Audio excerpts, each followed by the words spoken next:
20h, mesdames, messieurs, bonsoir, voici les titres. Grave accident de la circulation, un bus de transport en provenance du Fouta s'est renversé à Nguensar dans la région de Louga, faisant une vingtaine de morts. Le président de la République Macky Sall présente ses condoléances aux familles des victimes et appelle à la prudence sur la route. Sénégal, Tatarstan, les deux pays veulent renforcer la coopération bilatérale entre autres domaines ciblés, l'agriculture, l'énergie et le sport. Le président Macky Sall est en visite d'épaule dans ce pays. Démarrage des travaux de démolition du projet multifonction de Ndayan. C'est pour libérer les emprises. 2 milliards ont été mobilisés en 2 semaines pour indemniser les impactés. Le directeur général du port autonome de Dakar, Moutagassi, est l'invité de ce 20h. Veille de la Ashura ou Tamkharit, 10e jour du premier mois de l'an musulman. Dans ce 20h, l'ambiance dans les forats, marchés, autres lieux de commerce où l'on note un grand rush. Tout le monde s'affaire autour du traditionnel plat de couscous servi le jour de la fête. Bienvenue à tous. La route a encore fait des victimes, plus d'une vingtaine de morts et une cinquantaine de blessés. C'est le bilan de l'accident de la circulation qui a eu lieu tôt ce matin à hauteur de Nguensar, à quelques kilomètres de Louga, en allant vers Saint-Louis. 4 enfants figurent parmi les personnes décédées. Le bus venait de Tchoubalelaou, dans le Fouta, à destination de Dakar. Plus d'une vingtaine de morts et des blessés, c'est le bilan provisoire de l'accident produit ce matin à Nguensar, à Louga. Le chef de l'État a adressé un message de compassion. Il est lu par Ibrahima Bouk. Ibrahima, bonsoir. Bonsoir Anne-Marie. Message de son Excellence Macky Sall, président de la République. Chers compatriotes, mes chers compatriotes de Russie, j'apprends avec tristesse et consternation le bilan macabre de l'accident tragique survenu ce matin dans la région de Louga. Au nom de la nation, je présente mes condoléances attristées aux familles éplorées et souhaite un prompt rétablissement aux blessés. J'ai demandé au gouvernement de prendre toutes les dispositions nécessaires pour assister les familles des victimes et assurer la prise en charge sanitaire et sociale intégrale des blessés. Cet accident nous rappelle une fois de plus l'impératif du respect rigoureux des règles du code de la route et de la prudence élémentaire en matière de conduite. En outre, nous avons noté ces dernières semaines une recrudescence des naufrages d'embarcations de fortune transportant des personnes tentées par l'immigration clandestine. Je redis ma compassion et mes condoléances émues aux familles endeuillées. Conformément aux directives que j'ai données au dernier Conseil des ministres, le gouvernement reste fermement engagé dans la lutte contre les réseaux criminels de l'immigration clandestine et continuera de mobiliser tous les moyens nécessaires à cet effet, parallèlement à la poursuite des politiques publiques de formation, d'encadrement, de financement et d'insertion sociale des jeunes. J'appelle à la mobilisation de toutes et de tous et à la prise de conscience que l'immigration clandestine n'est pas une solution, mais une aventure périlleuse qui contribue plutôt à alimenter des réseaux de trafiquants criminels et sans scrupules. Je saisis l'occasion de la célébration de la Tamkharit pour vous présenter mes meilleurs vœux ainsi qu'à la Oumma islamique en priant avec vous pour un Sénégal de paix, de solidarité et de concorde, fait à Saint-Pétersbourg le 26 juillet 2023, Macky Sall. Ibrahima, un peu plus tôt en début de matinée, dans son compte Twitter, le président Macky Sall s'inclinait devant la mémoire des victimes. Je cite, « J'exprime ma compassion suite au terrible accident de la route ce matin sur la RN2. À Nguensar, je présente mes condoléances émues aux familles des 23 personnes décédées et souhaite prompt rétablissement aux blessés. J'appelle encore à plus de prudence sur la route. » Fin de citation. Plus d'une vingtaine de morts, dont 22 sur le coup, une cinquantaine de blessés. C'est le bilan donc de l'accident de la circulation qui a eu lieu tôt ce matin à hauteur de Ngensar, à quelques kilomètres de Louga, en allant vers Saint-Louis. 4 enfants figurent donc parmi les personnes décédées. Le bus venait de Tubalelo dans le Fouta à destination de Dakar. Nous y reviendrons dans nos toutes prochaines éditions avec Moussa Mané. Après son séjour au Tatarstan, le président Macky Sall est arrivé en fin d'après-midi à Saint-Pétersbourg. Le chef de l'État doit prendre part au sommet Russie-Afrique qui s'ouvre demain, jeudi, dans cette ville.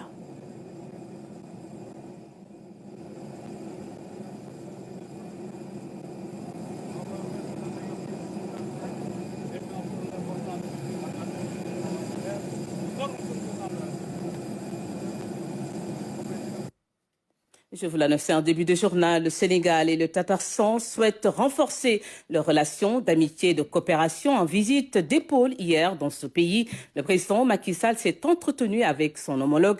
Parmi les domaines identifiés figurent l'énergie, l'agriculture, l'industrie, l'automobile ou encore le sport. Voyons tout cela avec nos envoyés spéciaux à Kazan, Elachi Maliknian et Oumar Nig. C'est une visite qui conforte la démarche de rapprochement entre deux pays qui ont en partage des valeurs, pratiquant un islam ouvert et tolérant, le Sénégal et le Tatarstan, impulse ainsi le dialogue des cultures et des civilisations. Je voudrais vous remercier de vos vraiment profiter de ces relations extraordinaires, très bonnes entre nos présidents, entre nos pays. Nous devons vraiment mettre tous nos efforts pour travailler d'une manière plus efficace. Et en prenant en considération le fait que plus de 20 millions de musulmans vivent ici dans la Fédération de Russie, pour nous, c'est très important. Et nous voudrions bien que tous les musulmans aient la possibilité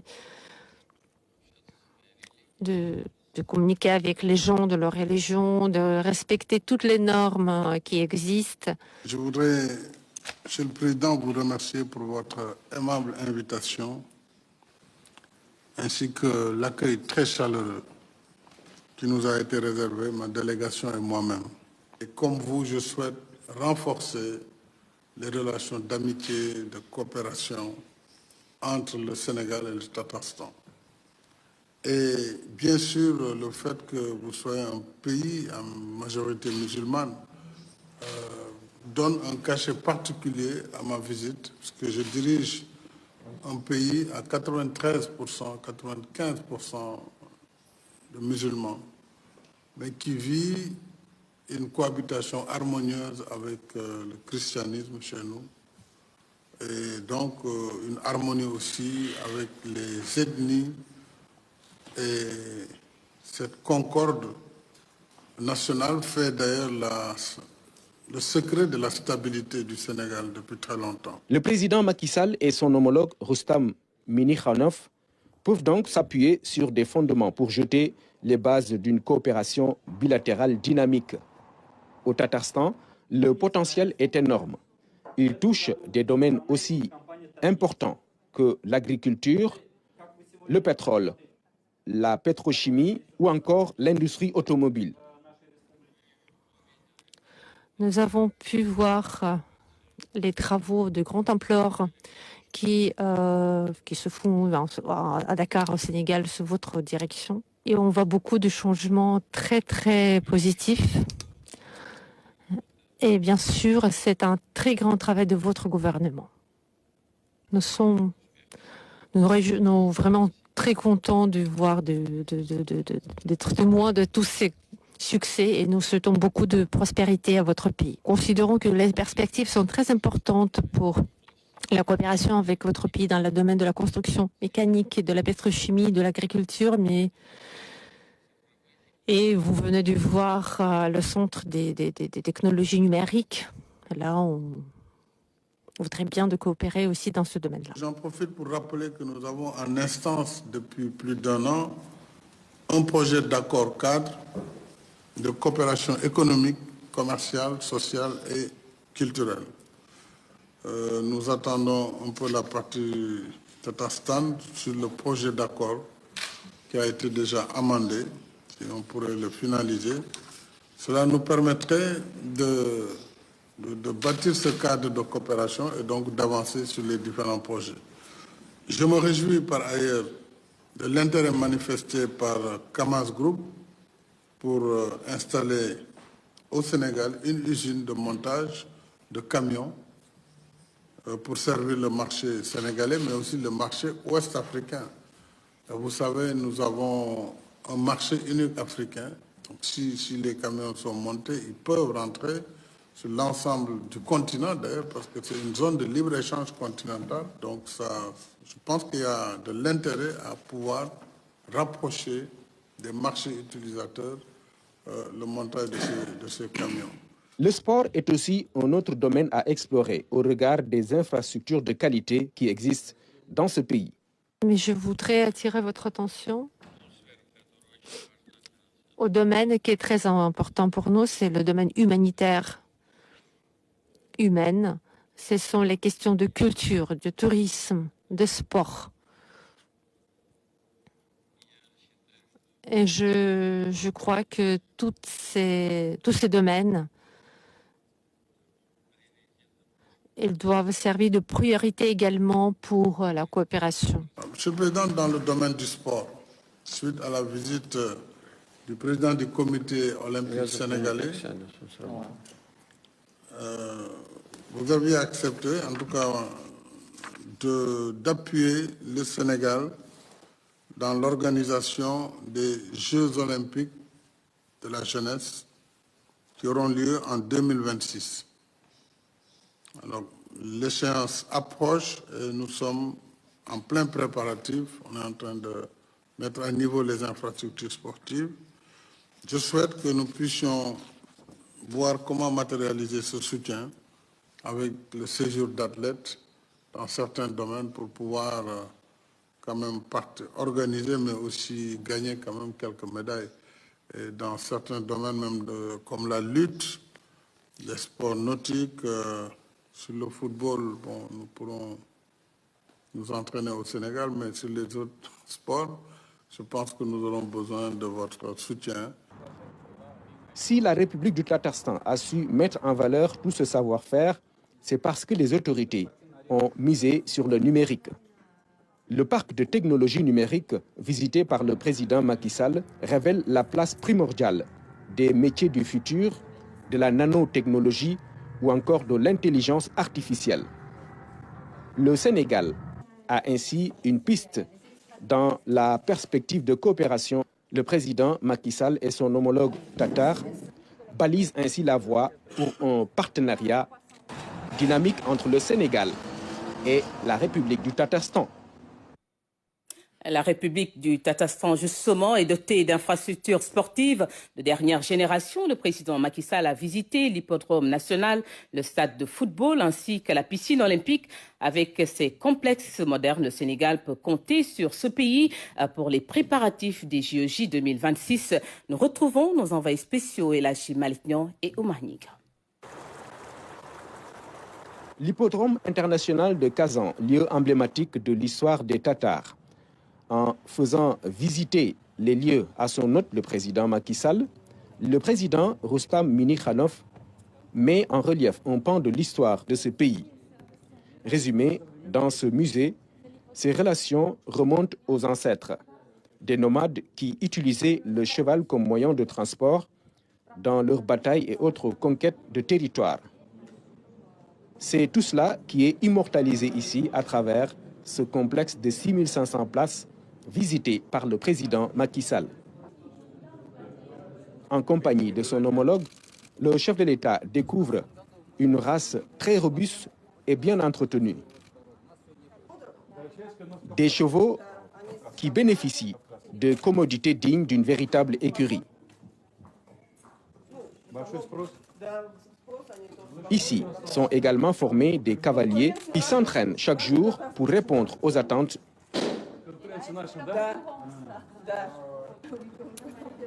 Amoureux du cheval, qui est l'emblème d'ailleurs de son parti, le président Macky Sall est naturellement content de visiter cet hippodrome. Non loin de là, une autre infrastructure de grande envergure, le stade Akbar Arena. Ici, le chef de l'État est accueilli par l'écurie Kamaz, plusieurs fois vainqueur du rallye Paris-Dakar. Ce camion fait d'ailleurs partie des véhicules qui ont remporté les titres.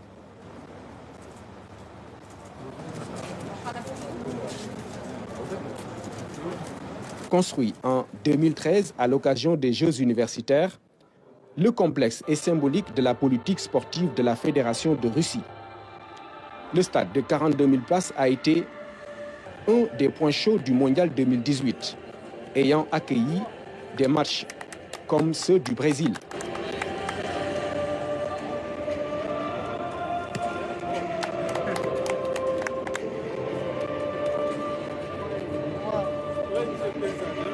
Au contact du ballon sur la pelouse, le jonglage foot du président Macky Sall fait sensation.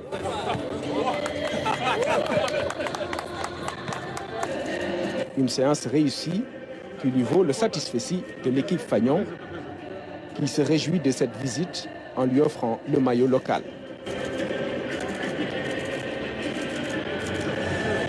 La piscine olympique est un autre chef-d'œuvre dans le domaine du sport.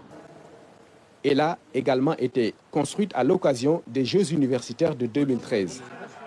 Aujourd'hui, les plus grandes compétitions de natation sont organisées ici.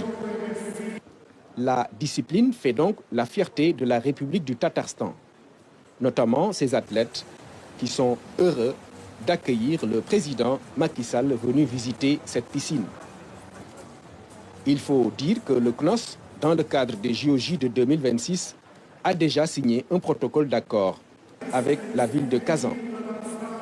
Un jalon important dans la coopération entre le Sénégal et la République du Tatarstan dans le domaine du sport.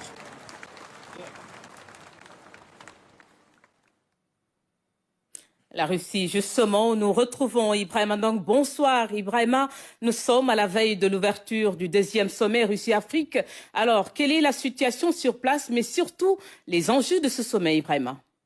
Bonsoir Anne-Marie Gomis, merci, bienvenue en Russie, le pays aux 11 fuseaux horaires qui organise pour la 2e fois le sommet Russie-Afrique. Et pour cette édition, c'est la plus grande ville touristique de la fédération qui est à l'honneur, Saint-Pétersbourg, avec ses 5 millions d'habitants, qui accueille les différentes délégations africaines. Déjà, Moscou avait confirmé la participation de 49 pays africains qui vont participer à ce sommet.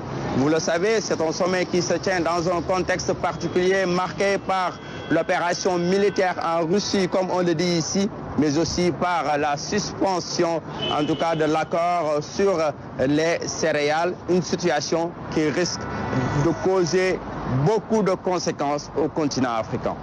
Et vraiment, vous l'avez dit, il y a eu la suspension récente donc de l'accord sur le céréal. Quelles sont les assurances que Vladimir Poutine donne aux Africains? Alors Anne-Marie, les assurances sont déjà connues parce que dans une turbine publiée avant le sommet, Vladimir Poutine avait clairement dit que le retrait de son pays de l'accord n'affectera pas négativement, en tout cas, le continent africain. Motif, la Russie prévoit une récolte record de céréales qui va tout simplement permettre à ces pays africains de compléter le gap qu'ils avaient l'habitude de tirer au niveau de l'Ukraine. Il faut retenir qu'en Afrique, il y a 25 pays qui importent le plus d'un tiers des céréales de l'Ukraine et de la Russie. Et si aujourd'hui, cette suspension de l'accord sur les céréales ne trouve pas une solution, il y aura beaucoup de conséquences. Le regard dans le rétroviseur nous permet de comprendre que dans un passé récent, cette situation avait causé la hausse des prix de denrées de première nécessité.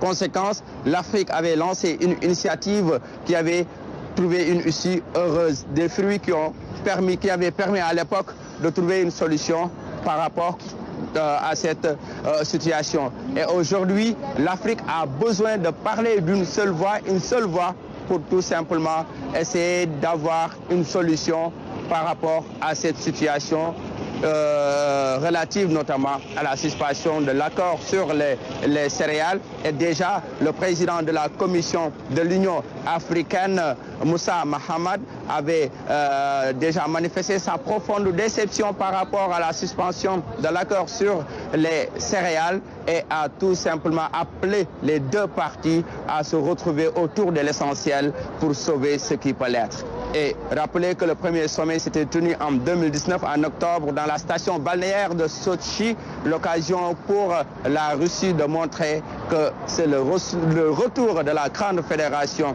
de la Russie dans le continent africain.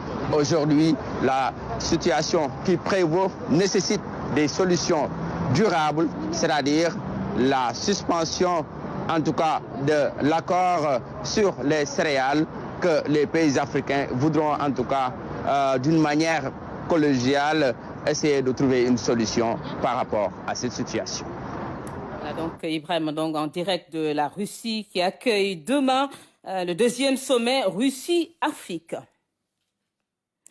Et nous reparlons donc de ce drame qui a eu lieu donc tôt ce matin sur la route de Louga, donc de l'accident qui a fait une vingtaine de morts ce matin à hauteur justement d'Ongensar, à quelques kilomètres de Louga en allant vers Saint-Louis. 4 enfants figurent parmi les personnes décédées. Le bus venait de Tchoubalelo dans le Fouta à destination de Dakar. Le ministre de l'Intérieur s'est rendu sur le lieu de l'accident au chevet des victimes. Moussa Mané. Il y a eu, pour revenir sur l'accident de ce matin, un total de 76 victimes, avec 24 décès et 52 blessés. Mais là aussi, je m'arrêterai un instant pour déplorer le fait qu'on note encore un surnombre de passagers à bord des véhicules de transport en commun. Sur la carte grise du véhicule impliqué dans l'accident, il est indiqué que le nombre maximum de passagers est de 60. Or, après décompte des victimes, on a découvert qu'il y avait bien 76 personnes. L'une des mesures arrêtées lors du conseil interministériel de janvier a été bien respectée parce que le car a quitté Tchoubalel-Lao en direction de Dakar, mais a bien passé la nuit à Richard Toll. Ce qui fait donc il ne roulait pas de nuit. N'empêche, il y avait un surnombre de passagers qu'il faut déplorer et inévitablement, cette question, on devra la prendre en charge. Avec les acteurs du secteur, il faudra, sur les instructions de son Excellence Monsieur le Président de la République Macky Sall, mais sous la coordination du Premier ministre, revoir cette question et cette épineuse question qui concerne le nombre de passagers à bord des véhicules. L'autre fait marquant pour cet accident, c'est le transport des enfants à bord des véhicules. Il y a des normes pour transporter des enfants, mais sur site, on a déjà déploré 4 enfants. Et on sait tous que d'habitude, quand un enfant entre dans un véhicule de transport en commun, en tout cas les vieilles et qui sont de très mauvaises habitudes d'ailleurs, c'est de mettre un enfant sur soi. Ça, ce n'est pas normal et ce n'est pas acceptable non plus. De sorte que des mesures hardies devront être prises sous la coordination du Premier ministre pour mettre un terme à tout cela. Voilà, à l'instant, le ministre de l'Intérieur, Antoine Félix Diome, sur le lieu du sinistre, au micro de Moussa Mané. Un peu plus tôt, en début de matinée, dans son compte Twitter, le président Macky Sall s'inclinait devant la mémoire des victimes. Je cite, « J'exprime ma compassion suite au terrible accident de la route ce matin sur la RN2 à Nguensar. Je présente mes condoléances émues aux familles des 23 personnes décédées et souhaite prompt rétablissement aux blessés. J'appelle encore à plus de prudence sur la route. » Fin de citation. Autre question, immigration irrégulière. En quelques semaines, plus de 700 migrants sénégalais se sont retrouvés bloqués au Maroc. Le chef de l'État a dépêché le ministre chargé des Sénégalais de l'extérieur à Dakhla et c'est pour apporter assistance nécessaire à tous ces migrants sénégalais et organiser les conditions de leur retour au pays. À partir de ce mercredi au Maroc, nous retrouvons notre envoyé spécial Abdouad. La ministre chargée des Sénégalais de l'extérieur a entamé son périple à Dakhla par une visite de courtoisie chez le gouverneur de la province Ben Omar, qui a adressé à toute la délégation ses mots de bienvenue. Plusieurs sujets ont été abordés durant son échange avec Anet Seck Ndiaye, comme les relations de fraternité séculaire entre le Maroc et le Sénégal. Les deux personnalités ont évoqué le sort des migrants sénégalais arrivés par centaines ces dernières semaines dans la région. Une vingtaine de Sénégalais est internée dans ce centre hospitalier de Dakhla. Plusieurs d'entre eux souffrent d'importants traumatismes comme des brûlures, mais leur vie est hors de danger. Dieu merci, j'ai le pied infecté, il a été opéré. Là, je suis bien portant. Dieu merci. Nous ne pouvons pas montrer toutes nos blessures. Nous ne pouvons pas faire certaines déclarations personnelles. Mais retenez simplement que nous avons souffert gravement. C'était trop grave. Ces rescapés saluent l'assistance du service consulaire et surtout le travail remarquable des médecins marocains à leur chevet depuis le premier jour d'hospitalisation. Nous remercions le personnel médical de l'hôpital, surtout le directeur. Ils nous ont bien assistés. Chaque jour, ils viennent nous voir pour suivre notre état de santé. Nous ne pouvons que les en remercier.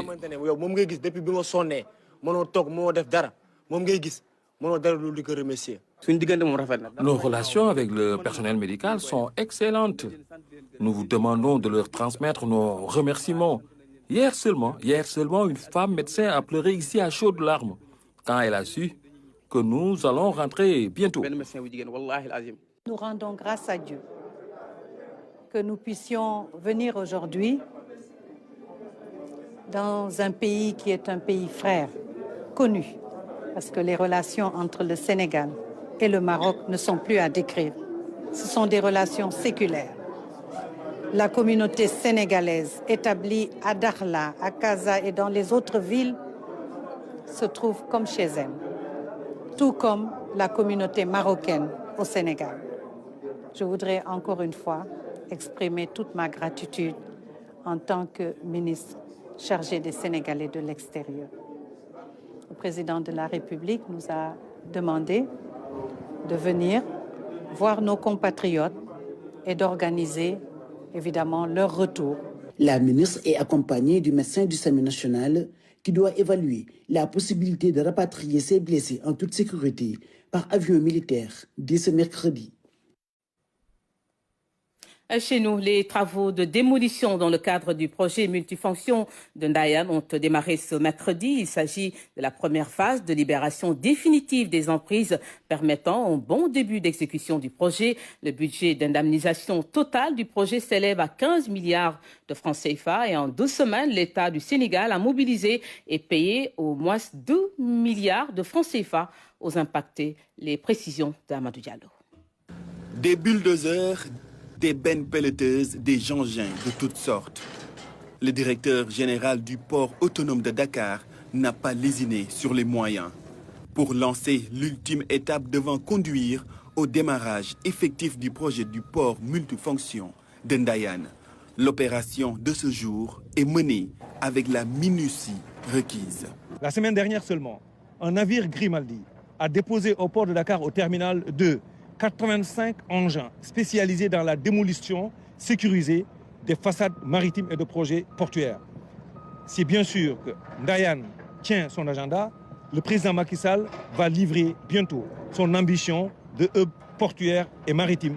Et nous aurons la légitimité de défendre valablement, comme il l'a fait dans le ferroviaire, comme il l'a fait dans l'autoroutier, comme il l'a fait dans l'aéroportuaire, il le fera aussi dans le hub portuaire et maritime. L'opération dénote de l'achèvement du processus d'indemnisation de tous les ayants droit. En 2 semaines, plus de 2 milliards ont été payés. Nous avons remis pour 2 milliards des chèques aux personnes impactées qui consacrent 83 concessions pour lesquelles la démolition a démarré aujourd'hui. C'est un principe d'indemnisation juste, préalable et équitable. Nous nous félicitons aussi de l'adhésion des autorités administratives qui ont accompagné le projet. Il appartient à l'État de mettre à disposition du projet les emprises libres de toute occupation. Finalement, on a pu convaincre toutes les papes Et sur les 45 PAP de la phase prioritaire, on a pu avoir l'accord des 40 PAP. Pour le moment, il ne reste que 5 PAP qui devront passer en conciliation pour qu'on puisse finaliser la phase prioritaire. Pour réussir l'opération, le port avait pris toutes les dispositions. Ces maisons en façade de mer ont été vidées avant l'arrivée des engins. Vous voyez bien, c'est un spectacle de maisons en façade maritime, de piscines vidées de leur contenu, avec un environnement apaisé et une adhésion des personnes. Elles ont au préalable déménagé entièrement. Les forces de défense et de sécurité, depuis hier nuit, ont fait les visites maison par maison pour remarquer et valider qu'il n'y a personne qui est en danger, mais il n'y a aucune opération qui mettrait à risque les biens de l'État, mais aussi les personnes et les populations. Ces jeunes travailleurs sont tous issus de la localité de Ndayane et de ses environs. 3 maisons de projet sont érigées à Diass, Toubab Dialaw et Ndayane. Toutefois, le port invite les jeunes des localités environnantes à se rapprocher du projet pour en saisir les opportunités offertes. Et pour parler justement de cette opération et du projet Port de Ndayane, nous recevons sur ce plateau le directeur général du port autonome de Dakar. Montagassi, bonsoir. Bonsoir Anne-Marie. Alors, peut-on affirmer avec cette opération que c'est un pas décisif qui vient d'être posé dans la marche vers la réalisation de ce projet Port de Ndayane? Effectivement, le projet du port de Ndayane tiendra son agenda. L'exercice de ce matin consacre un processus de conciliation qui a impliqué 5420 personnes impactées par le projet du port de Ndayane. Nous avons structuré l'ordonnancement du chantier en 3 phases prioritaires. Dans un premier temps, s'attaquer à la phase des personnes et des concessions en façade maritime pour que pendant le mois d'août, qu'on puisse finaliser les travaux d'aménagement maritime, préparer les enrochements pour tenir l'agenda du projet pour la partie essentielle avant la fin de l'année. Dans ce cadre de déplacement involontaire de population, l'État a en charge de rendre au projet une emprise libre de toute occupation. Nous parlons de 1200 hectares. Ce projet impacte 2 départements, le département de Rufisque et le département de Mbour. Des commissions de conciliation, présidées chacune par le préfet du département concerné, ont amorcé des négociations pour travailler sur d'abord le recensement, travailler sur le respect des dispositions de l'État en matière d'indemnisation, mais aussi le président Macky Sall a fait le choix pour ce projet d'aller vers un schéma d'indemnisation qui de loin reste meilleur de tout ce qui a été fait jusque-là dans les projets d'initiative présidentielle. Un barème confortable pour un budget de 15 milliards de francs CFA. Sur les phases prioritaires, nous sommes sur 5 milliards. L'État a mobilisé à date ces 5 milliards de francs CFA. Déjà 2 milliards distribués à ces populations déplacées. Ces 5 milliards de francs CFA concernent la façade maritime. Pour le département de Rufisque, la conciliation a abouti et nous avons distribué pour 2 milliards de francs CFA les 70% de personnes sur la façade maritime. La semaine prochaine, nous avons 3 milliards, dont 1,8 consacrés essentiellement aux impacts du département de Mbour. Le processus a réussi grâce à l'adhésion des populations. Le port autonome de Dakar, pour les localités principalement impactées par le projet, à savoir Diass, Yen, Toubab Dialaw et Ndayane, nous avons aussi développé un schéma d'indemnisation de proximité par une ingénierie sociale en mettant en place des maisons de projet, une à Diass, une à Yen et une à Toubab Dialaw, Ndayane. Ce sont les jeunes de ces localités qui travaillent avec les populations. Et ces maisons sont ouvertes de 11h à 22h pour permettre aux personnes de venir dans un schéma d'accompagnement et de facilitation afin de pouvoir disposer des documents administratifs nécessaires pour pouvoir préparer les démolitions. Les forces de défense et de sécurité nous ont encadrés. Ce matin, nous avons procédé à la démolition de 23 concessions. Généralement, les façades maritimes, ce sont des concessions d'une certaine envergure. Vous voyez bien, ce sont des piscines vidées de leur contenu, des grandes bâtisses qui ont préparé la journée d'aujourd'hui. Les personnes impactées ont reçu leur chèque. Nous les avons accompagnés dans le déménagement de leur équipement et de leur matériel et les forces de défense et de sécurité nous ont encadrés. 85 engins spécialisés dans la démolition des ouvrages en façade maritime ont été débarqués la semaine dernière au port autonome de Dakar. C'est DP World, donc notre partenaire stratégique, en relation avec le port autonome de Dakar, qui a consacré cette batterie d'organisation intelligente d'un schéma d'ingénierie sociale impactant l'ensemble des personnes qui sont dans le projet. Ce que je veux dire, je remercie le préfet de Rufisque et le préfet de Mbour et l'ensemble de l'administration, parce qu'il y a le cadastre, les eaux et forêts, qui ont accompagné le port autonome de Dakar dans l'évaluation de l'indemnisation. Nous avons amorcé le projet. Les travaux de terrassement démarrent déjà dès ce week-end pour qu'on puisse attaquer la phase maritime avec l'endiguement et les schémas d'enrochement pour que le président Macky Sall, qui a imaginé ce grand projet, ce sera le plus grand port de la côte ouest africaine, un port en eau profonde, un canal de 5 km avec une profondeur de 20 mètres.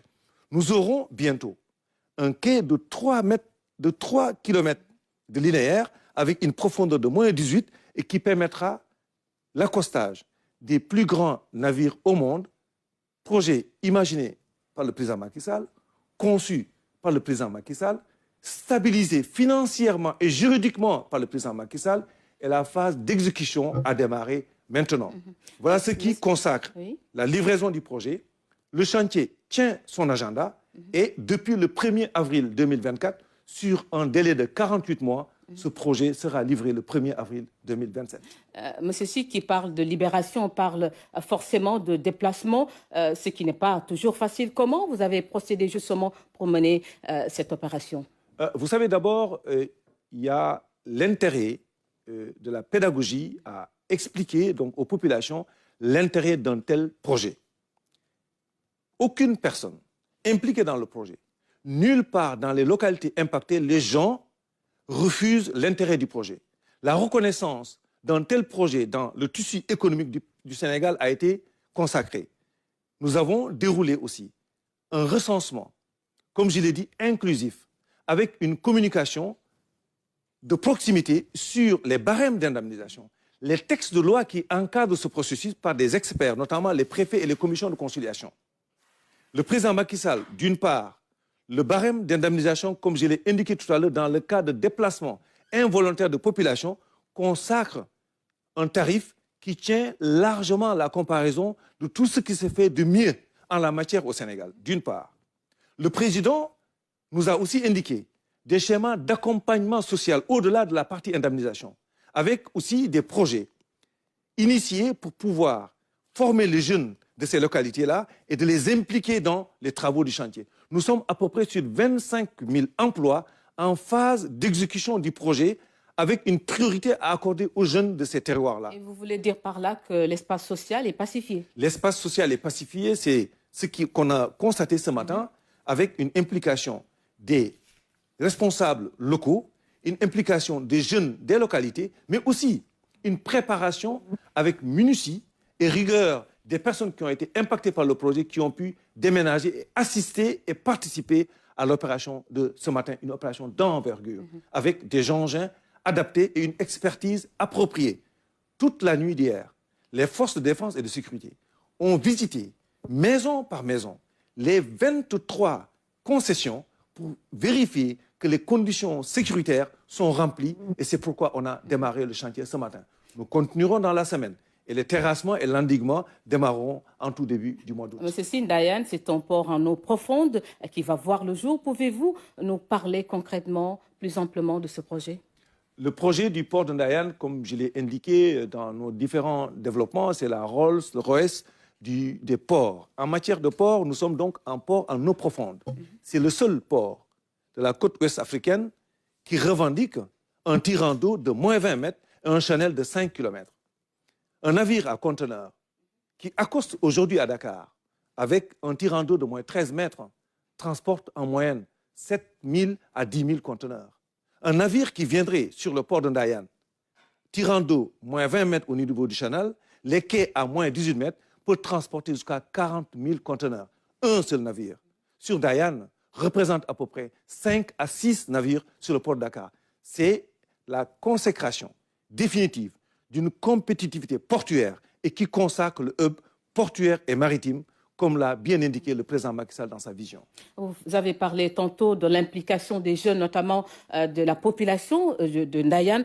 Côté emploi, à quoi peut-on s'attendre justement? 25 000 emplois en phase de travaux et 260 000 emplois avec le tissu industriel de la zone industrielle portuaire. Il y a 600 hectares de zone économique spéciale qui va densifier la petite et la moyenne entreprise et qui va polariser 200 000 emplois. Vous savez que 85% des conteneurs qui arrivent au Sénégal rentrent vides.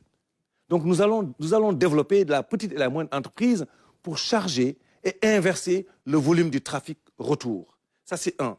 Deuxièmement, nous avons 300 hectares de ports spécialisés en trafic conteneurs par DP World. Et l'État du Sénégal a investi sur les infrastructures maritimes communes et les infrastructures terrestres communes pour 300 hectares. Nous allons finaliser le programme fonctionnel de la partie sénégalaise. Et je rappelle que le port de Ndayane, le terminal à conteneurs de DP World à Dakar, l'État du Sénégal est désormais actionnaire à hauteur de 40%. Nous sommes un partenaire majeur avec un pacte d'actionnaires qui consacre l'implication de l'État du Sénégal dans les organes de gouvernance de ce projet-là.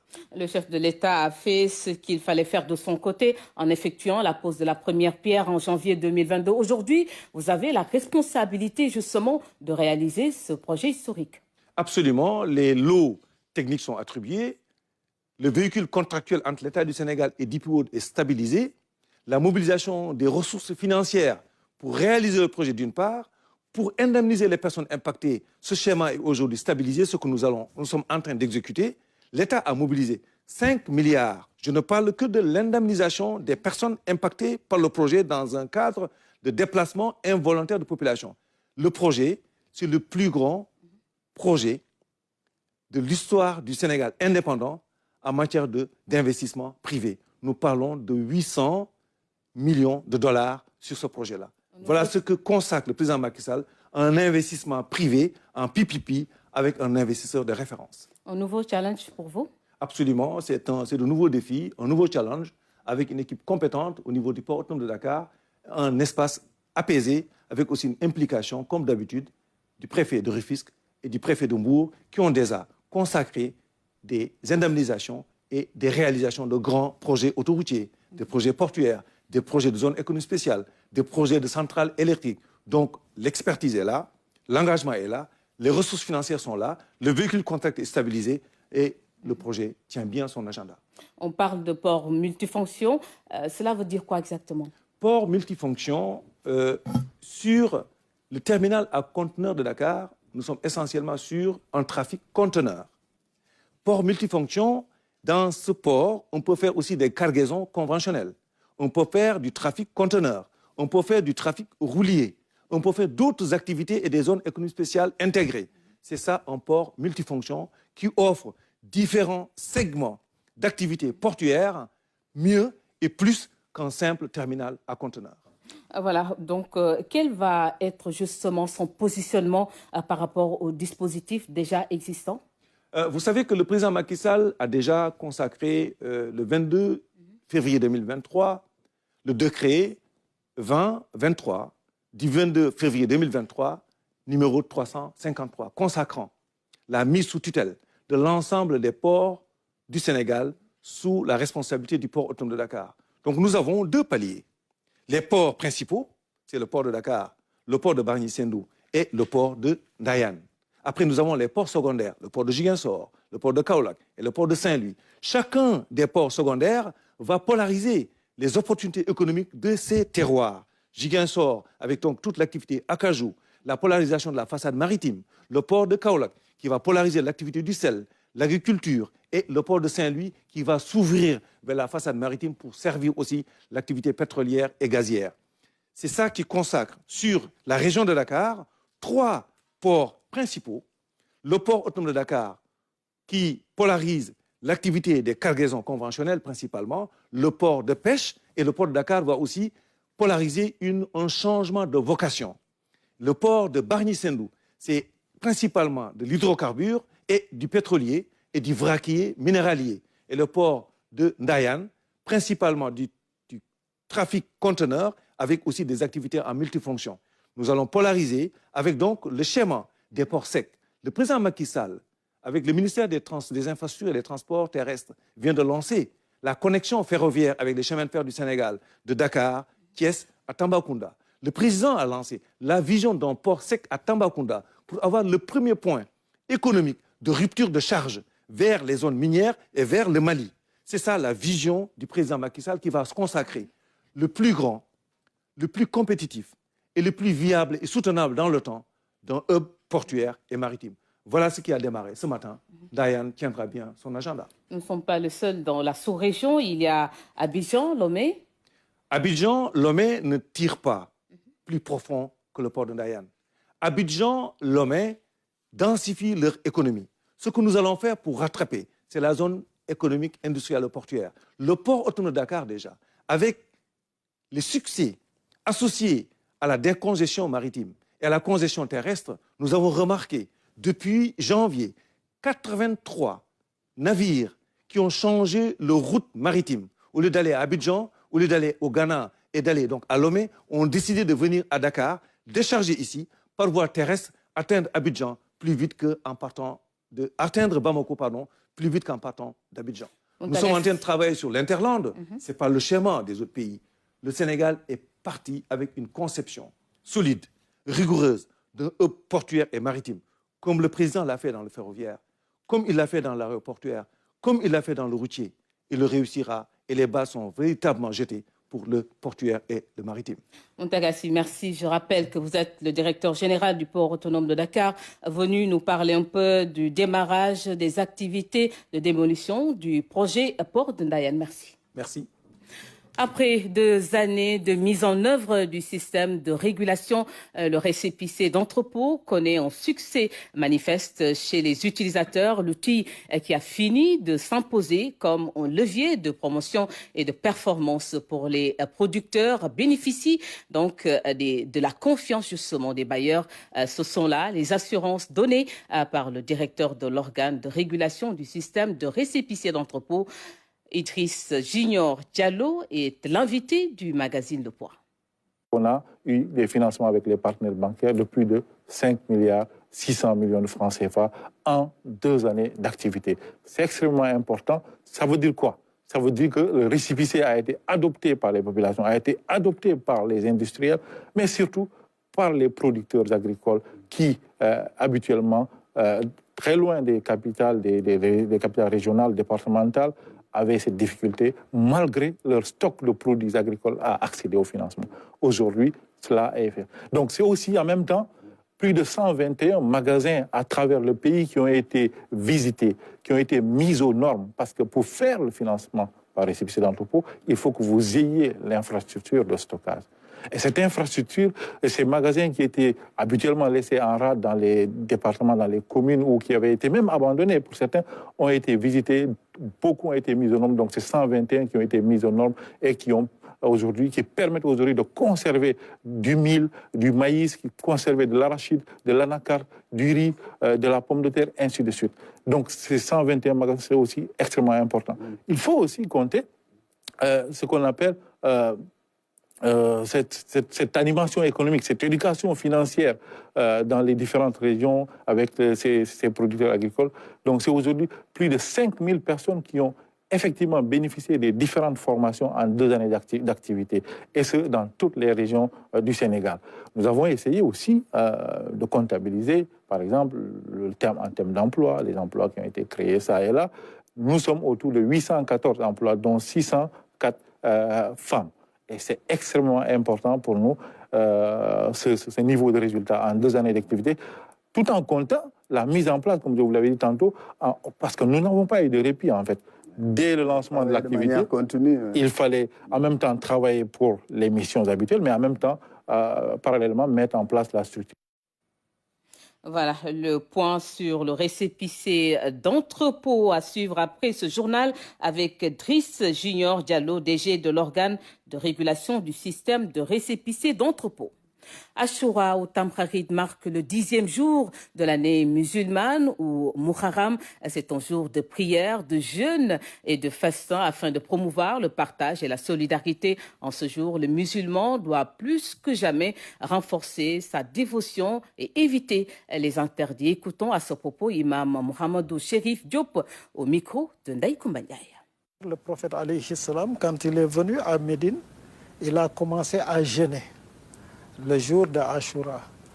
Et il a dit, celui qui le peut, qu'il le jeûne. Les Juifs aussi le jeûnaient. Quand il leur a demandé, ils ont dit, parce que c'est ce jour que Dieu, subhanahu wa ta'ala, a noyé Pharaon et fait échapper Banu Israël.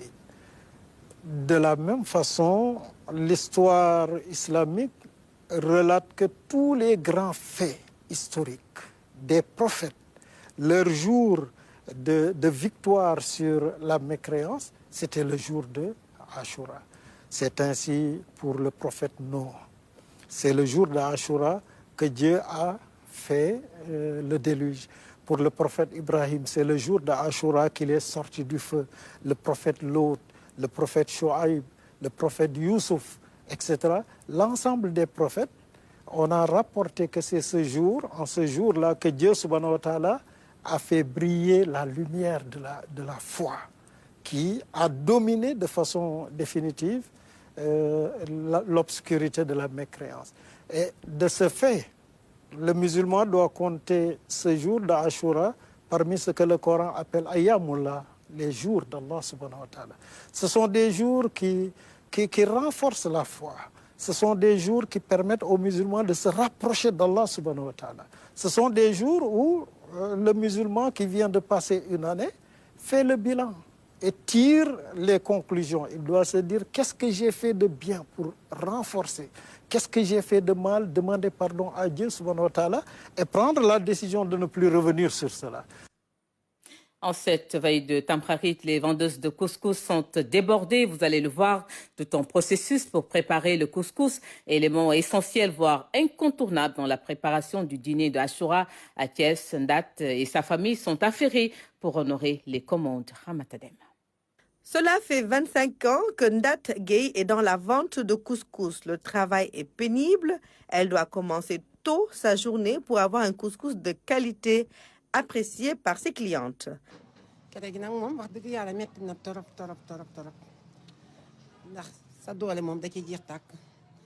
Faire du couscous est très pénible.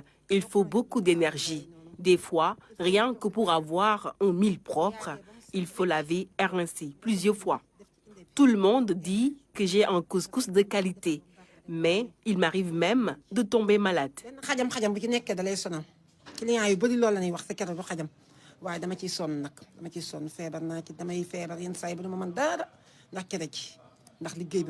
À Thiès, Ndat s'est fait un nom. Les mères de famille passent souvent commande chez elle. Machallah, xam nga jot dafa amul ba pare mom ciérem wolul nañ ko lolu mo gëna yok tax duñu défa souvent dañuy ñëw rek commander wote téléphone bu paré ñu jël suñu commande. Vous savez, maintenant nous n'avons plus assez de temps. Nous l'appelons souvent pour passer commande, c'est plus pratique. Je lui donne 5000 francs et elle m'en fait pour une grande quantité. C'est notre voisine, mais elle a une très bonne réputation dans ce qu'elle fait. C'est toujours du couscous frais qu'elle nous vend.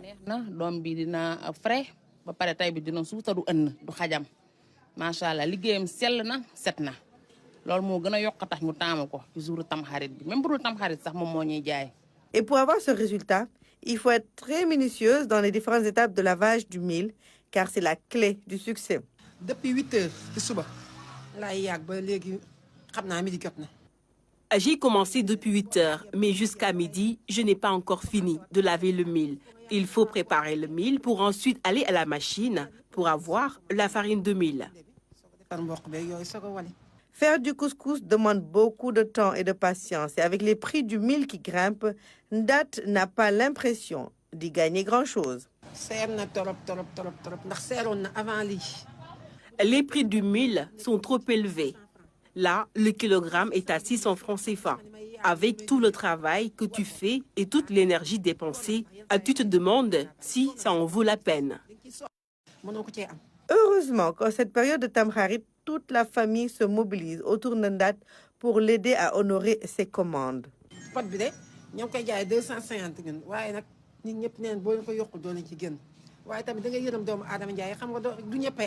Nous vendons le pot à 250 francs CFA, mais on essaie de rester sur ce prix pour que ça ne soit pas trop cher pour les consommateurs. Les temps sont durs, on essaie de s'en sortir. Des fois, nous prenons à crédit le mil à la boutique pour payer après la vente. La difficulté dans le processus de transformation du mil en couscous fait que beaucoup de femmes préfèrent en cette période de Tamkharit passer commande. C'est moins fatigant et surtout plus pratique.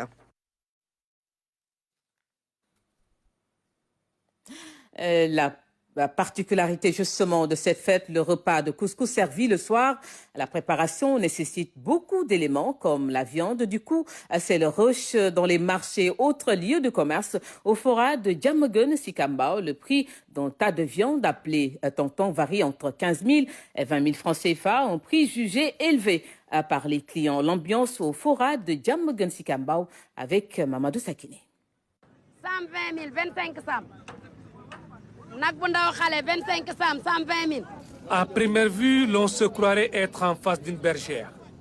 Fatou Diokhane est juste dans une opération de vente de viande pour la fête d'Ashura, communément appelée Tamkharit. Nous sommes au forail de Diamaguène Sicambao.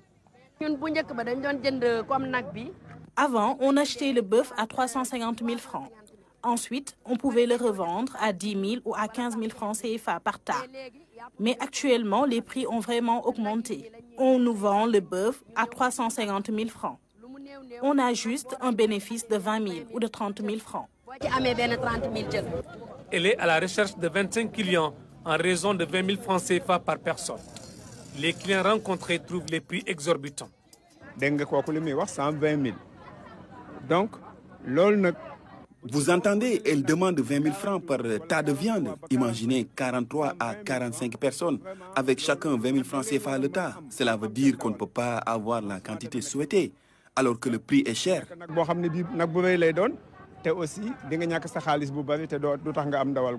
On va acheter pour partager, mais on nous demande trop, c'est trop. Ce qu'on demande, c'est trop. Oui, on veut un peu, mais ce qu'on veut, c'est trop. On demande 600, 700 000, c'est trop. La cherté de la viande de bœuf serait liée à plusieurs facteurs.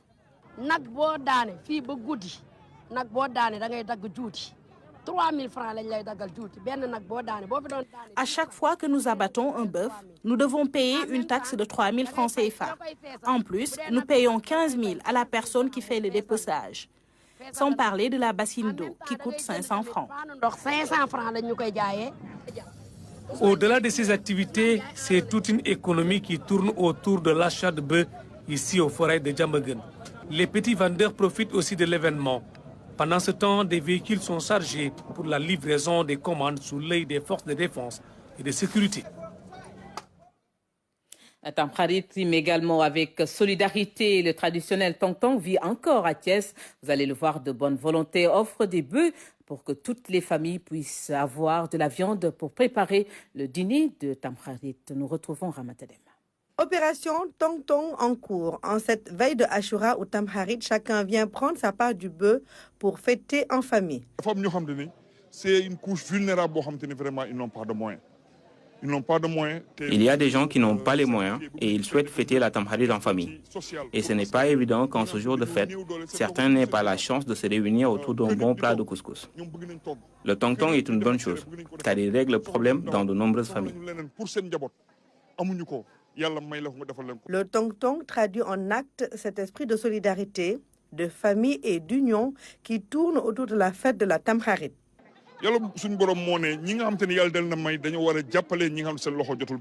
Dieu a dit que ceux qui ont les moyens doivent aider ceux qui sont démunis. C'est donc le moment d'appeler les gens à plus de solidarité. De la viande en quantité suffisante distribuée dans les quartiers afin que toutes les familles, même démunies, puissent se retrouver ensemble autour d'un bon plat de couscous bien garni.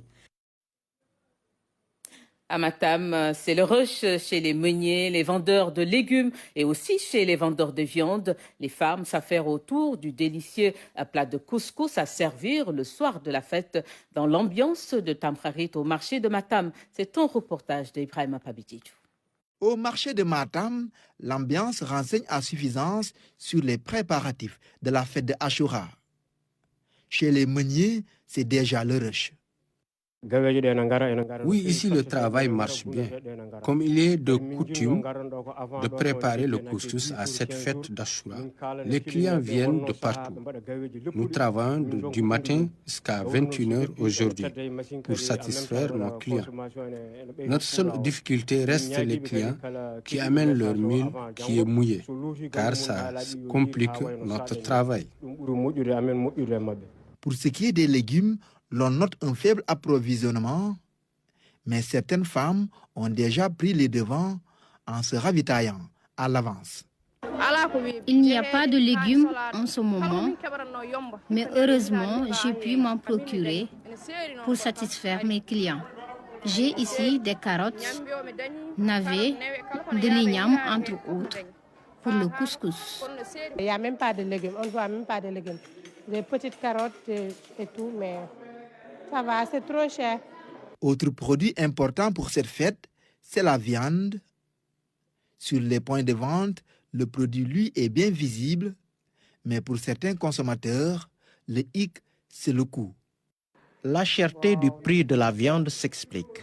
Les bœufs sont chers. On ne peut pas acheter le bœuf à 400 voire 500 000 francs et revendre à perte. Malgré tout, on commence à recevoir des clients pour cette fête et on les rassure car il y en aura suffisamment. Actuellement, le marché est trop dur. On est en période d'hivernage, les pluies et tout. On n'arrive pas à avoir de bons légumes et tout.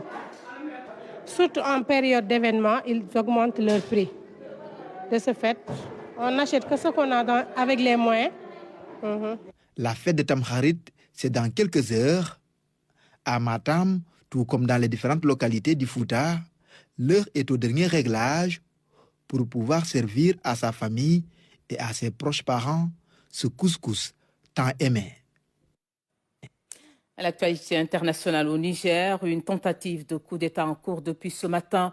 Le président Mohamed Bazoum ainsi que son épouse sont retenus par des membres de la garde présidentielle. Dans un communiqué, la CEDEAO appelle les acteurs de cet acte à libérer immédiatement et sans condition le président de la République démocratiquement élu.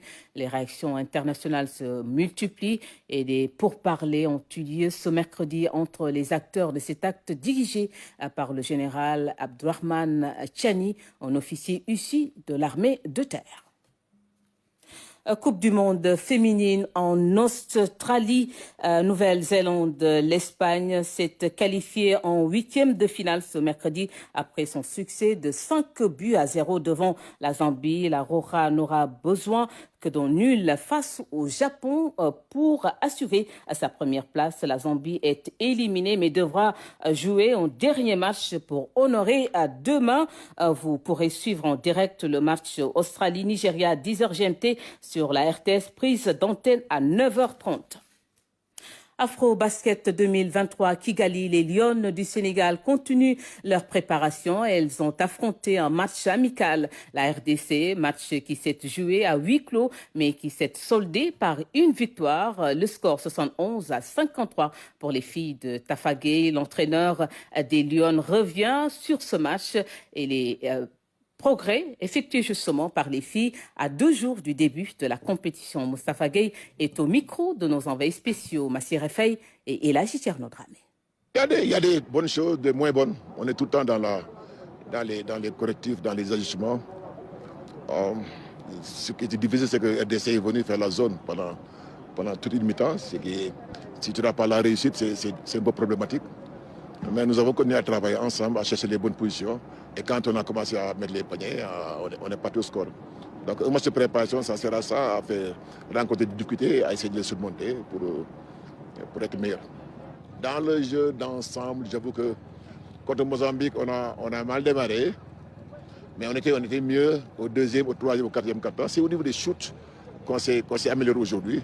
Même s'il y a des efforts à faire, contre Mozambique, on n'avait vraiment pas les scores. Le pourcentage était très faible.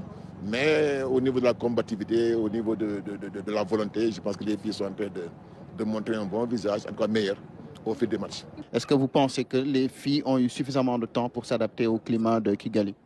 Non, on a plus de temps. Mais on fait comme tout le monde, il faut qu'on se fasse violence et qu'on aille chercher au fond de nous-mêmes l'énergie qu'il faut pour jouer tous les matchs à fond. Un mot peut-être sur le changement. Madjiguène qui remplace Atkine, est-ce que ça n'a pas un peu chamboulé votre dispositif de départ? Un peu oui. On espérait avoir fait cela. D'ailleurs, je lui tire le chapeau. On la félicite pour tout ce qu'elle a fait. Mais les problèmes de santé, c'est ça. Mais Madjiguène aussi a vraiment un gros potentiel. Elle a beaucoup à nous apporter. Elle est très polyvalente. Et ensuite, elle a des effets de 2021. Donc, on compte sur elle pour apporter tout ce qu'il faut, le plus qu'il faut.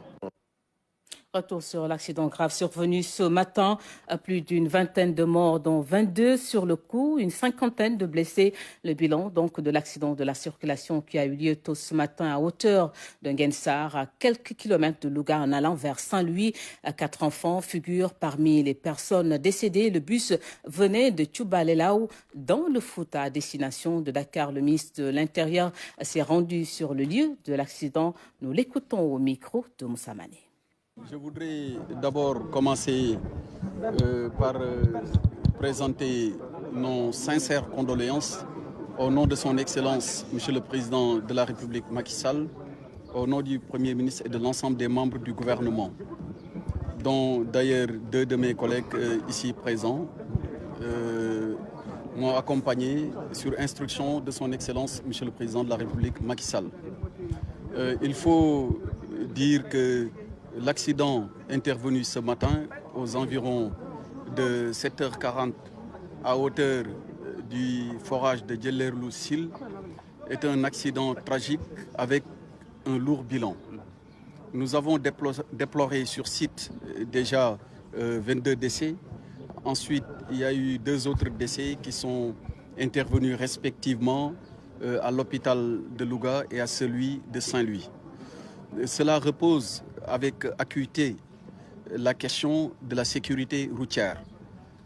Si vous avez bonne souvenance, au mois de janvier déjà, il y avait un accident tragique du côté de Sakal, avec son lot de morts, qui était très lourd, à côté de celui de 6 kilos. Et au total, on dénombrait à l'époque une 60aine de morts. Déjà, au mois de janvier 2023, un comité interministériel a été présidé par le Premier ministre à l'époque, avec l'implication des acteurs concernés par le transport de passagers, mais également le transport de marchandises. 23 mesures avaient été arrêtées. Celles-ci sont en train d'être appliquées et c'est le lieu de saluer le travail remarquable fait par les forces de défense et de sécurité. Et pour le cas d'espèce, attribuer une mention spéciale à la gendarmerie nationale qui fait un travail remarquable sur ce point. Déjà, avec le compte-rendu que j'ai reçu tout à l'heure, entre hier et aujourd'hui, la gendarmerie a procédé au contrôle de 791 véhicules avec au final 16 immobilisations pour différentes infractions au code de la route. Et parmi ces infractions, on note celles qui sont relatives à des défauts de lumière, à un surnombre de passagers et à d'autres types d'infractions. C'est dire que c'est un travail continu que nous devons poursuivre et aussi en rapport avec les acteurs du secteur. Il y a eu, pour revenir sur l'accident de ce matin, un total de 76 victimes, avec 24 décès et 52 blessés. Mais là aussi, je m'arrêterai un instant pour déplorer le fait qu'on note encore un surnombre de passagers à bord des véhicules de transport en commun. Sur la carte grise du véhicule impliqué dans l'accident, il est indiqué que le nombre maximum de passagers est de 60. Or, après décompte des victimes, on a découvert qu'il y avait bien 76 personnes. L'une des mesures arrêtées lors du conseil interministériel de janvier a été bien respectée parce que le car a quitté Tchoubalel-Lao en direction de Dakar, mais a bien passé la nuit à Richard Toll. Ce qui fait, donc, il ne roulait pas de nuit.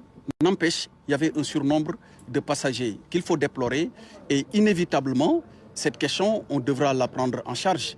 Avec les acteurs du secteur, il faudra, sur les instructions de son Excellence Monsieur le Président de la République Macky Sall, mais sous la coordination du Premier ministre, revoir cette question et cette épineuse question qui concerne le nombre de passagers à bord des véhicules. Ce qui se passe en réalité, c'est que d'habitude, lorsque les visites techniques sont faites, on enlève ce qu'on appelle les strapontins, plus communément appelés en langage commun les Versailles. Mais une fois que le contrôle est fait au niveau des services du ministère des Transports, plus tard, on note pour le déplorer que ces strapontins, encore appelés Versailles, sont remis et, disons, ça occasionne naturellement un surnombre de passagers. L'autre fait marquant pour cet accident, c'est le transport des enfants à bord des véhicules. Il y a des normes pour transporter des enfants, mais sur site, on a déjà déploré 4 enfants. Et on sait tous que, d'habitude, quand un enfant entre dans un véhicule de transport en commun, en tout cas les vieilles et qui sont de très mauvaises habitudes d'ailleurs, c'est de mettre un enfant sur soi. Ça, ce n'est pas normal et ce n'est pas acceptable non plus. De sorte que des mesures hardies devront être prises sous la coordination du Premier ministre pour mettre un terme à tout cela. Je dois, pour terminer, quand même dire que depuis ce conseil interministériel de janvier 2023, on avait enregistré une baisse drastique sur rapport des autorités administratives des accidents. Mais avec celui de ce matin, il y a lieu de se dire que le travail, certes, il est en train d'être fait, mais il devra se poursuivre avec beaucoup plus de fermeté sur certaines mesures. Voilà ce que je voudrais dire tout en réitérant les condoléances de son Excellence Monsieur le Président de la République Macky Sall à l'ensemble des familles endeuillées et souhaiter un prompt rétablissement aux blessés. En séjour à l'étranger, plus précisément à Saint-Pétersbourg, le chef de l'État a présenté ses condoléances aux familles des victimes dans son compte Twitter. Je cite, « J'exprime ma compassion suite au terrible accident de la route ce matin sur la RN2 à Nguensar. Je présente mes condoléances émues aux familles des 23 personnes décédées et souhaite prompt rétablissement aux blessés. J'appelle encore à plus de prudence sur la route. » Fin de citation. Fin également de cette édition. Merci de l'avoir suivi. Bonne soirée à tous.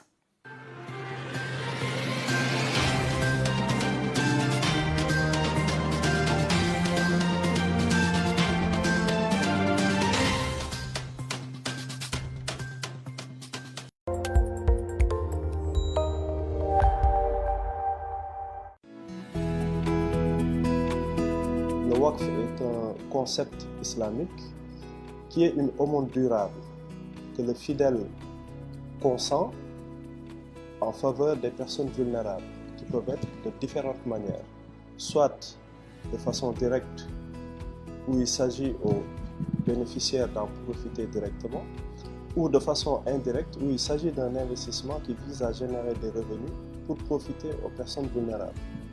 À ce titre, l'État